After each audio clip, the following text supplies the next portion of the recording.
This is Elliot Schwartz at EISBOX, and I'm here with Gary Stephan, who curated Fit and Finish. Hi, Elliot.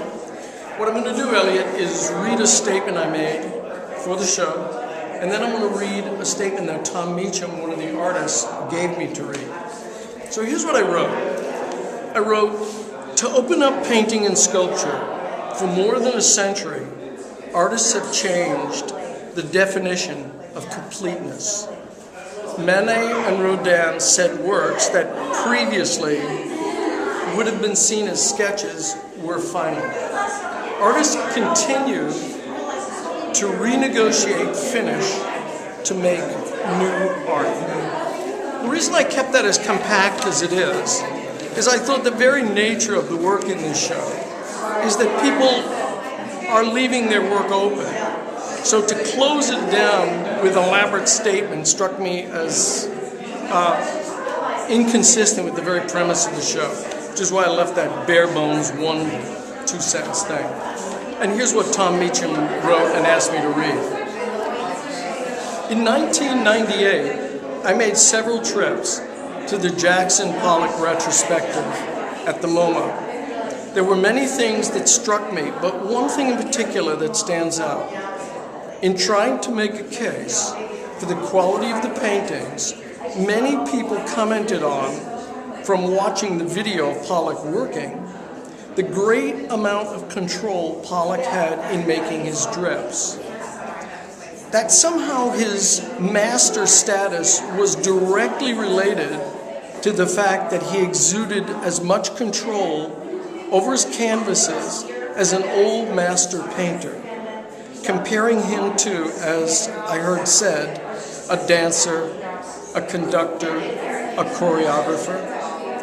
All this chatter made me laugh. Here we were in 1998, and people were still struggling to accept Jackson Pollock's art as legitimate and important.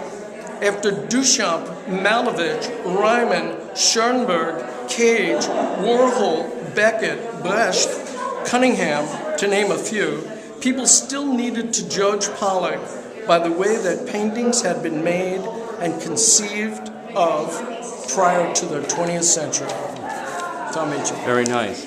So, can you just give us a quick walkthrough and maybe grab some of the other folks who are in the show? Let me grab, this is Suzanne already talking about her work. Suzanne, maybe you could talk to Elliot for Suzanne, you have like 1 minute. Okay.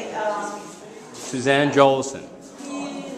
So what I do in the paintings generally is I set up an order. There are these You have to talk loud and into the camera. That we see from above and below, and I set up patterns like the tiles in Istanbul, and then they break down.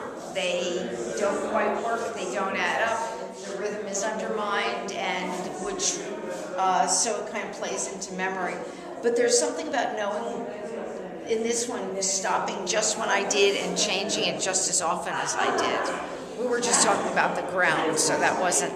And then there's another painting in the other room. Let's go sure find you'll see that eventually. Whoops.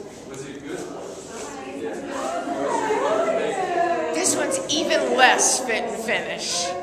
And though I think the point of the fit and finish idea is that the work is finished in the eye of the viewer. Which is something we've known about since the Impressionists, but what it means to make something that's unfit, it keeps changing.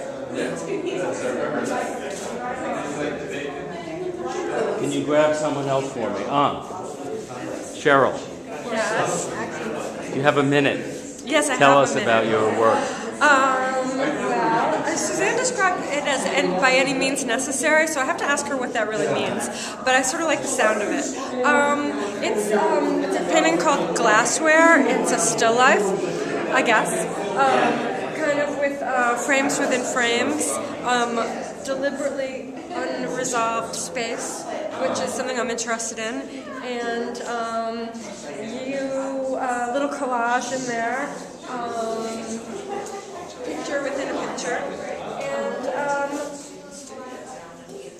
I guess it is unfinished, but that's the way it just it just turned out that way. But really, no, I try to do them fast and furious. But with how did I put it? I'm interested in structure, but I'm not interested in resolving it. Thank you. Who else is here? Brendan. Brendan Carney. Okay, right. What are we looking at? You want to ask questions, or No, or should just what are we? What's here? Great. So it's a sculpture built with magnets and found materials, deli bags, and nylon ropes, and I think the most expensive thing that is part of the piece, the only thing that I bought were the magnets, which were $25. And I think it's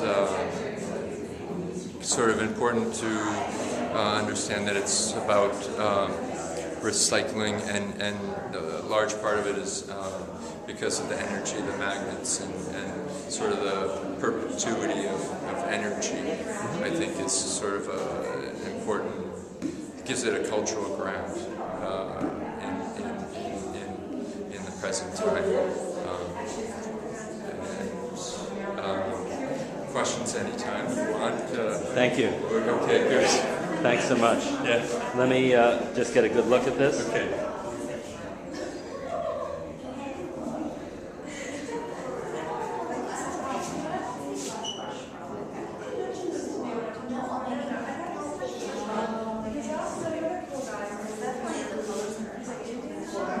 Excuse me, can I grab Matt Connor for a sec? I'm like, Nothing? I really can't He's say good. anything. Okay, we're Sorry. done.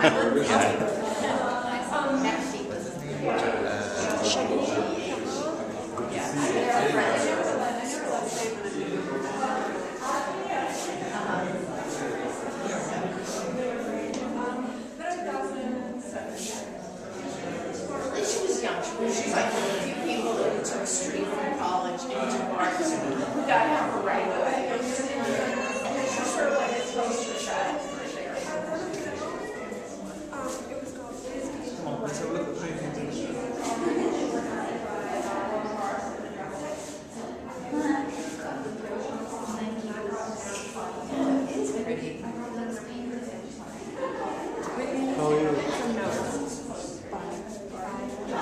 Gary, thank you. You're welcome. I think it turned out nicely, Elliot.